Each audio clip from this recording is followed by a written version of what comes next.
ক্ষমতাসীন দল নির্বাচনে হেরে যাবে, খুব পরিষ্কারভাবে দেখা গেল জরিপে। তখন তারা ইলেকশন কমিশনকে বলল যে আমাদেরকে জেতাতে হবে। ইলেকশন কমিশন রাজি হলো না, বললো সরি আমরা এটা পারবো না। তখন সরকার ইলেকশন কমিশনের যে ফান্ডিং অর্থাৎ টাকা পয়সা বেতন ভাতা নির্বাচনের খরচ সব বন্ধ করে দিল। ইলেকশন কমিশন কোথায় যাবে? অর্থাৎ এই যে ইঞ্জিনিয়ারিং কথাটা আসছে, এটা মূলত কারা করে? দলগুলো করে, সরকার করে, ক্ষমতাসীন দল করে।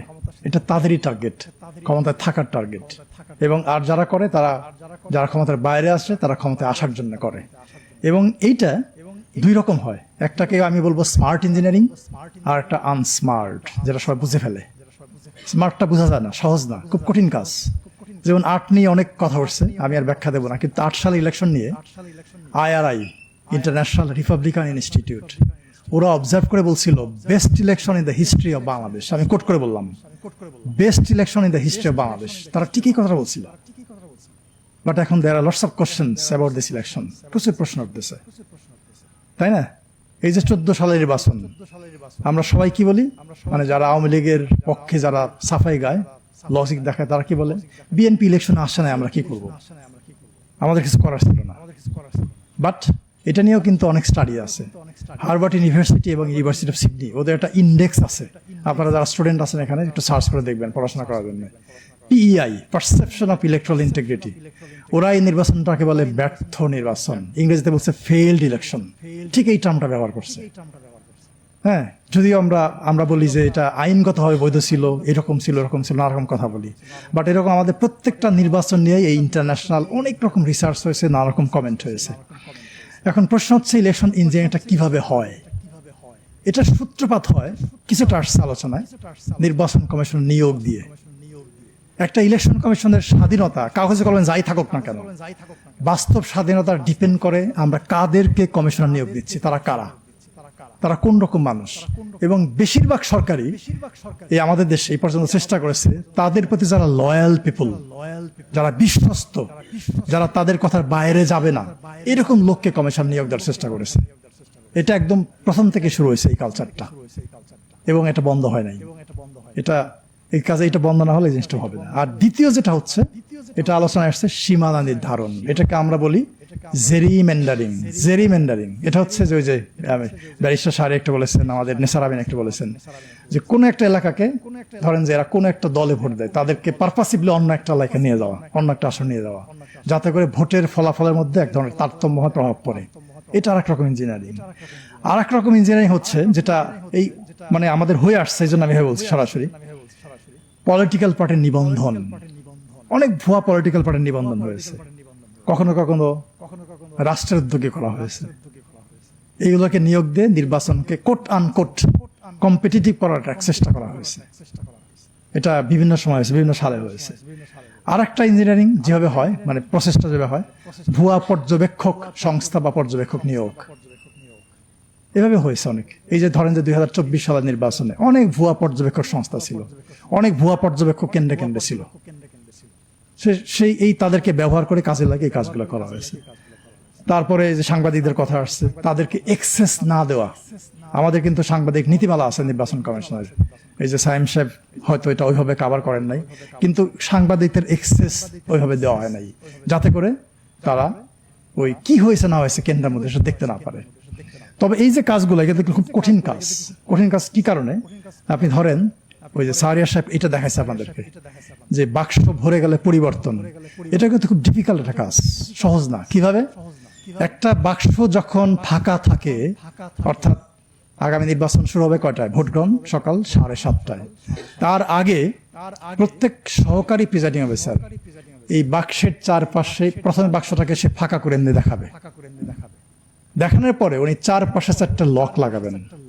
এই লকটা বাঁশের পাতার মতো চিকন, সবুজ রঙের, এবং প্রত্যেকটা লকের আলাদা নাম্বার আছে। এই নাম্বারগুলো ভোটাররা তখন উপস্থিত থাকতে পারে না, আনফর্চুনেটলি, বাট ওখানে থাকে পোলিং এজেন্টরা, পর্যবেক্ষকরা, সাংবাদিকরা, তারা থাকতে পারে। এই যে 4টা লক লাগালো, ওই নাম্বারগুলো সাধারণত পোলিং এজেন্টরা নোট করে রাখে যদি ইলেকশন ফেয়ার হয়, যদি পোলিং এজেন্ট থাকে। বাট আমরা তো দেখেছি অনেক নির্বাচনে পোলিং এজেন্ট ছিল না, কিংবা ডামি পোলিং এজেন্ট ছিল, তাই না? সো 4টা লকের নাম্বার ওনারা লিখে রাখে। তারপরে যখন এই বাক্সটা ভরে যায়, আর একটা লক মাঝখান লাগানো হয়, যেখানে ফাঁকা আপনি যেখান থেকে ব্যালট পেপার ঢোকাচ্ছেন ওখানে লাগানো হয়। তো এই 5টা লকের নাম্বারই পোলিং এজেন্টরা লিখে রাখেন, এবং যেহেতু তারা সারাদিন কেন্দ্রে থাকেন, গণনা করার সময় তারা আবার লকের নাম্বারটা মিলান যে ওই নাম্বারটা আছে কিনা লকের মধ্যে। কাজেই এই কাজটা কিন্তু অত সহজ না। এবং আরেকটা বাক্স যখন দেওয়া হবে তখনও কিন্তু ওই একইভাবে 4টা লক লাগানো হবে সবার সামনে। কিন্তু 2000 মানে যখন ইলেকশনের এই যে ম্যানিপুলেশন হয়, ইঞ্জিনিয়ারিং হয়, তখন আর এই ঘটনাগুলো, এই যে এই প্রসেসটাকে ফলো করা হয় না। যেমন ধরেন যে প্রশ্ন উঠলো যে রাতের বেলায় ভোট হয়েছে 2018 সালে, এবং আমি এবং ব্যারিস্টার তাজরিয়ান দুইজনই জাতীয় নির্বাচন তদন্ত কমিশনের সদস্য। আমাদের প্রতিবেদন এখনো সাবমিট হয় নাই। মানে একটা বড় জিনিস হচ্ছে যে বাংলাদেশে এই যে ইলেকশন ইঞ্জিনিয়ারিং, এটা নিয়ে কিন্তু খুব বেশি স্টাডি হয় নাই। যেটা হয়েছে খুব সারা বাট খুব ওইভাবে যে কোনো রিসার্চ হয় সেই জিনিসটা হয় নাই। বাট তারপরেও আমরা চেষ্টা করেছি যে তদন্ত কমিশনের প্রতিবেদনে এগুলোকে কভার করার জন্য। কিন্তু যেহেতু আমরা প্রতিবেদনটা এখনো সাবমিট করি নাই সরকারের কাছে, এই জন্য এটা নিয়ে আমি ওইভাবে ডিটেল আপনাদেরকে বলতে পারবো না। বাট ইন জেনারেল আমি কিছু কথা বলেছি এবং আরেকটু বলার চেষ্টা করবো। মানে যেভাবে হয়, যখন আপনার এই ইঞ্জিনিয়ারিংটা হয়, এই যে ম্যানিপুলেশন হয়, ভোট জালিয়াতি হয়, এটা ভোট জালিয়াতি ইঞ্জিনিয়ারিং একটা পার্ট, তখন কিন্তু এই লক লাগানোর কোনো ধারণা থাকে না। হ্যাঁ, জাল ভোট গণহারে দিয়ে দেয়। যেমন ধরেন যে 2017 সালে আমি তখন একটা প্রতিষ্ঠানের পরিচালক, আমার মনে আছে গাজীপুর সিটি নির্বাচনের পরে প্রেস ক্লাব একটা মিডিয়া ব্রিফিং করলাম, এবং আমরা বলছিলাম যে গাজীপুরের 67% কেন্দ্রে কোনো না কোনো অনিয়ম হয়েছে। এই সাইম সাহেব আমাকে প্রশ্ন করেছিল তখন, মানে আমি তখন ডায়াসে বসা, যে তাহলে আপনি কি ইলেকশনকে ফেয়ার বলবেন নাকি বলবেন না? ঠিক এইভাবে কয়েকবার আমাকে প্রশ্ন করেছিলেন। এই প্রশ্নটা আমার একদম পরিষ্কার মনে আছে। তো ওই ইলেকশনের পরে একজন কমিশনার ছিলেন মাহবুব তালুকদার, নিশ্চয় অনেকে মনে আছে। উনি আমাকে ফোন দিলেন যে ডক্টর আলিম একটু চা খাবো, আসেন। আমি কমিশনে গেলাম। উনি আমাকে বললেন যে আমি জানি ইলেকশন ইঞ্জিনিয়ারিং হয়েছে, বাট আমি ধরতে পারছি না, আমাকে হেল্প করেন। আপনার পর্যবেক্ষকরা যা দেখেছে ওই এভিডেন্স গুলো আমাকে দেন। তা আমি ওনাকে বললাম যে পর্যবেক্ষকরা তো চোখ দিয়ে দেখে, তাদের তো চোখটাই বড় এভিডেন্স। তারা তো ছবি তুলতে পারে না ভাবে, তাদের ছবি তোলার তো সুযোগ নাই। তারা তো কাগজপত্র আপনাকে সাবমিট করতে পারবে না, এই সুযোগটা নাই। এবং সারা দুনিয়ার পর্যবেক্ষণটা এরকমই হয়। তখন উনি আমাকে বললেন যে তাহলে আমি ধরবোটা কিভাবে? আমি তাকে বললাম যে একটা সহজ রাস্তা আছে, বাট আপনি পারবেন কেন জানি না। সেই রাস্তাটা হচ্ছে, যখন ব্যালট পেপারটা ইস্যু করা হয় তার কিন্তু 2টা পার্ট থাকে, এটা আপনার সবাই জানেন। ওই যে ব্যাংকের চেক বইয়ের মতো 2টা পার্ট, মুড়িপত্র থাকে আর কি, সহজ কথায়। যে পার্টটা দেওয়া হচ্ছে বা যে পার্টটা রেখে দেওয়া হচ্ছে বইয়ের সঙ্গে, 2টা পার্টের মধ্যে কিন্তু সিল থাকে। একটা সামনের দিকে থাকে, একটা পিছনের দিকে থাকে। মানে যে পার্টটা দিয়ে দেওয়া হচ্ছে ওটা পিছন দিকে সিল থাকে, স্বাক্ষর থাকে। আর যেটা বইয়ের মধ্যে আছে সেখানেও সিল স্বাক্ষর থাকে। তাহলে আপনি রিটার্নিং অফিসারকে বলেন এই যে ব্যালট পেপার ইস্যু করা হয়েছে ওগুলা আপনাকে দিতে, চেক করতে। আপনি চেক করলে বুঝতে পারবেন। পরে উনি আমাকে বললেন যে ওনাকে দেওয়া হয় নাই। উনি চেয়েছিলেন কমিশনের কাছে, কিন্তু কমিশন তাকে হেল্প করে নাই, রিটার্নিং অফিসার তাকে হেল্প করে নাই। তো এখন যখন এই জাল ভোটটা হয়, তখন কিন্তু মানুষ গিয়ে, যারা দুষ্কৃতিকারী, যারা ভোট জালিয়াতি করে, তারা ওই ব্যালট পেপার সিল নিয়ে গণহারে সিল মেরে ঢুকায় দেয়। ওই সিলের ধার কেউ ধরে না। এই জন্য ওইভাবে ভেরিফাই করলে এইটা ধরা খুব সহজ হবে। কিন্তু আমাদের একটা বড় সমস্যা কি জানেন? আমাদের দেশে নির্বাচন শেষ হওয়ার খুব অল্প সময় পরে ইলেকশন কমিশন খুব দ্রুততার সঙ্গে গেজেট প্রকাশ করে দেয়। আর গেজেট যখন প্রকাশ করে তখন আর এটা ইলেকশন কমিশনের হাতে থাকে না, এটা চলে যায় আদালতে। অর্থাৎ কেউ যদি চ্যালেঞ্জ করে তখন তাকে আদালতে যেতে হবে, কমিশনের কিছু করার থাকে না। Which is a shortcoming of our legal framework, আমাদের আইনে একটা বড় দুর্বলতা। সো এই সব মিলিয়ে আমরা আসলে যদি শর্ট টার্ম চিন্তা করি, তাহলে প্রথম কাজটা হচ্ছে আগামী নির্বাচন তো একদম দরজায়, তাই না? যেগুলো হয়ে গেছে হয়ে গেছে, এটা নিয়ে আমাদের ভাবার মানে কথা বলার বা ভাবার আর সুযোগ নেই, অবকাশ নাই। বাট যেটুকু বাকি আছে ওইটাতে একটা ফোকাস করা। প্রথম ফোকাসটা হতে পারে আপিল। আপিলটাকে স্বচ্ছতার সঙ্গে যাচাই বাছাই করে রায় দেওয়া। যেমন আমি ওই যে তাসনিম যারা প্রসঙ্গ আসছে, আমি এটা শোনার পরেই আমার অফিসে আমি বলতেছিলাম যে she will get back her nomination, এটা ভ্যালিড হয়ে যাবে। আমি একদম পরিষ্কারভাবে বললাম যে এটা ভ্যালিড হয়ে যাবে, এবং আজকে দেখলাম নিউজে তারটা ভ্যালিড হয়ে গেছে। খুলনা থেকে একজন প্রার্থী আমাকে ফোন করেছে, মানে যেদিন সে ফোন করেছে বলল স্যার আমারটা বাতিল হয়ে গেছে। কি কারণে? এই কারণে। আমি বললাম আপনি অ্যাপিল করেন, আপনারটা হবে। তো সে আমাকে একটু আগে জাস্ট SMS করলো যে সে ফিরে পেয়ে গেছে। তা আমি বলবো যে প্রথম স্টেপটা হবে ইলেকশন কমিশনের এই আপিল প্রক্রিয়াটার মধ্যে স্বচ্ছতা আনা, এটার মধ্যে যাতে কোনো রকম অনিয়ম না হয় সেটাতে ফোকাস করা, এটা নাম্বার 1। নাম্বার 2, যখন প্রচারণা হবে ওইটাকে ওই মাঠটাকে ফেয়ার রাখা। এই যে দেখবেন কিছু প্রশ্ন অনেক দল থেকে উঠতেছে, মাঠ সমতল না। এখন ইলেকশনের মাঠ যদি সমতল না থাকে তাহলে তো খেলাটা হবে না, জমবে না। আপনি একটা দলকে পাহাড়ের উপরে দিয়ে দিলেন আর একটা দলকে পাহাড়ের নিচে দিয়ে দিলেন, যে উপরে থাকে সে শুধু বল নিয়ে নিচে গোল দিতে থাকবে, আর যে নিচে আসে সে তো গোল দিতে পারবে না, বল নিয়ে উপরে উঠতে পারবে না। এই জন্য মাঠটাকে সমতল রাখা, এই দায়িত্বটাও ইলেকশন কমিশনের, তার যে হ্যান্ডস গুলো আছে তাদের দ্বারা এই কাজটা করে ফেলা। আর 3 হচ্ছে ভোটার উপস্থিতি। এই যে আমাদের সাইম সাহেব বললেন যে ব্যাপক একটা পার্সেন্টেজ, আমি 2 দিন আগে ইলেকশন কমিশন থেকে পরিসংখ্যান নিলাম যে আমাদের 18 থেকে 33 বছর বয়স পর্যন্ত ভোটার কত, 28%। এটা কমিশন থেকে আমাকে বললো যে 28% আছে। 28% ভোটার মানে তো বিরাট ব্যাপার, তাই না? এই যে আপনারা যারা ইয়াং আছেন, হ্যাঁ, এটা আপনারা মনে হয় যে এটা যদি আপনারা ঠিকভাবে ভোট প্রয়োগ করেন তাহলে ইলেকশনের ফলাফল অন্যদিকে চলে যেতে পারে। সো এটা একটা বড় ফ্যাক্টর। আর হচ্ছে ইলেকশনটা আলোচনায় আসছে, ইলেকশন কমিশন একা ইলেকশন করতে পারে না, অসম্ভব ব্যাপার। তার মাত্র 4000 কর্মকর্তা কর্মচারী আছে, আর দরকার হয় প্রায় 10 লাখ সব মিলিয়ে।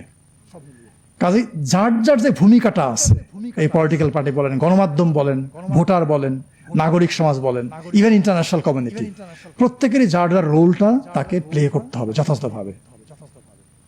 আচ্ছা, আর একটা হচ্ছে যেটা ইলেকশন কমিশনের সমালোচনা হলো, আমি বলবো যে ইলেকশন কমিশনকে খুব শক্ত ভূমিকায় নামতে হবে, খুবই শক্ত ভূমিকায়। মানে অর্থাৎ ছোট্ট একটা অনিয়ম দেখলেও অনিয়ম দেখার সঙ্গে সঙ্গে অ্যাকশন নিতে হবে। ভারতে আমার মনে আছে 2009 সালে কংগ্রেস ক্ষমতায় ছিল, একটা উপনির্বাচন হচ্ছিল কোন একটা এলাকায়। সালমান খুরশিদ তখন ইউনিয়ন ল মিনিস্টার, উনি গেছেন ওই এলাকায়, ওখানে যায় উনি ক্যাম্পেইন করছেন। ভারতের কোড অফ কন্ডাক্ট অনুযায়ী এইভাবে ক্যাম্পেইন করা যায় না। ইলেকশন কমিশন তাকে একটা নোটিশ দিল, কারণ দর্শাও নোটিশ, কেন আপনি ক্যাম্পেইন করলেন? উনি উত্তর দিলেন না, সালমান খুরশিদ। আর একটা নোটিশ দিল, উত্তর দিলেন না। কমিশন বসে থাকলো না, সে কি করলো? রাষ্ট্রপতির কাছে গেল ইলেকশন কমিশন, যে একজন মন্ত্রী আমাদের কোড অফ কন্ডাক্ট ভায়োলেট করেছে, আমরা অ্যাকশন নেব। হ্যাঁ, আমরা ইচ্ছা করলে নিতে পারি, বাট আপনি কিছু বলবেন কিনা বলেন।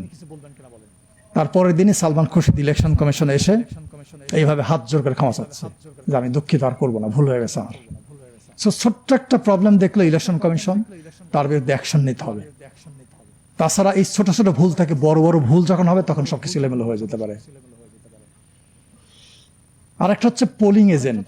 এই যে পলিটিক্যাল পার্টির যে এজেন্ট গুলো থাকবে, প্রত্যেক বুথে প্রত্যেক ভোট কক্ষে একজন করে এজেন্ট থাকবে, তাদেরকে শক্ত ভূমিকায় অবতীর্ণ হওয়া, অর্থাৎ কোন রকম অনিয়ম হলে সঙ্গে সঙ্গে প্রতিবাদ করা, কমপ্লেন করা, এই যে সোশ্যাল মিডিয়ার কথা আসছে এগুলোতে পাবলিশ করে দেওয়া। আর হচ্ছে পর্যবেক্ষক এবং সাংবাদিক, এখানে তাদের একটা বিশাল দায়িত্ব আছে। পর্যবেক্ষকরা কেন্দ্রে কেন্দ্রে যাবে, গার্ড হিসেবে কাজ করবে, সাংবাদিকরাও তাই গার্ড হিসেবে কাজ করবে। কাজেই তাদের এই গার্ড দেওয়াটা হইতে হবে শক্তিশালী, যাতে করে তারা সবকিছুতে পাহারা দিতে পারে। আর আপনারা যারা আছেন ভোটারদের একটা লিমিটেশন হচ্ছে, এই যদিও আসলে পাহারা দিবেন, কিন্তু পাহারা কিন্তু আপনারা ভোট কেন্দ্রের ভেতরে গিয়ে দিতে পারবেন না। আইনটা হচ্ছে যে ভোট কেন্দ্রের 400 গজের বাইরে থাকতে হবে। আপনি ভোট দেওয়ার জন্য যেতে পারবেন, আবার ফিরে আসতে পারবেন, বাট পাহারাটা আপনার দিতে হবে ভোট কেন্দ্রের 400 গজের যে বাউন্ডারি তার বাইরে। আমার কাছে মনে হয় যে এই কাজগুলো যদি আমরা করি তাহলে আগামী নির্বাচনটা ভালো হতে পারে। বাট একটা নির্বাচন ভালো হলে কি আমরা আমাদের নির্বাচন ব্যবস্থাকে ফিরিয়ে আনতে পারবো? অসম্ভব। ওই যে আমাদের শিহাব সাহেব বললেন যে 2001 সালের নির্বাচন মোটামুটি গ্রহণযোগ্য, তার আগে এখনো সিরিজ অফ ইলেকশন ভালো করতে হবে, না হলে আমরা যে তিমিরে ছিলাম সেই তিমিরে থাকবো। এবং এটার জন্য যেটা দরকার সেটা হচ্ছে এই যে এতগুলো সংস্কার কমিশন, আমরা নির্বাচন ব্যবস্থা সংস্কার কমিশন থেকে 250টার মতো সুপারিশ দিয়েছি। 250টার মতো, মানে আইনও তৈরি করে দিয়েছি। ধরেন যে ডেলিমিটেশন বাউন্ডারি, একটা নতুন আইন তৈরি করে দিয়েছি আমরা। নির্বাচন কমিশন নিয়োগ, আমরা একটা আইন তৈরি করে দিয়েছি। কাজে এখন হচ্ছে যে বাংলাদেশটাকে আমরা পেয়েছি, পরিবর্তনের বাংলাদেশ, এই সংস্কারের মাধ্যমে সেই পরিবর্তনটা আনতে হবে, না হলে আমরা যেখানে ছিলাম সেখানে থাকবো। ধন্যবাদ সবাইকে।